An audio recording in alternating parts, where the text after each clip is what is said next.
Here's how to scrape UberEats store reviews with no code and knowledge. For this we'll need the UberEats scraper from Nifty.codes. Link will be in the description. Simply just download it for your browser.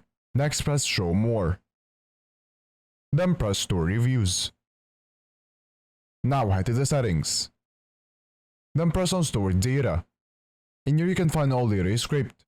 You can specify some data to delete or move to export. Now to customize this, press on customize. Then press on store reviews. In here you can change the data however you want. So for example, you can uncheck some data. You can also change the order of the data. And also change the name. And also add the criteria to only scrape the products you are looking for. Once you're done, press save. You can also find more features in the add-on section. Now to export this, press add to export list. Then press export. You can export it in many different ways. I'll export as HTML. After exporting, here's the data we extracted.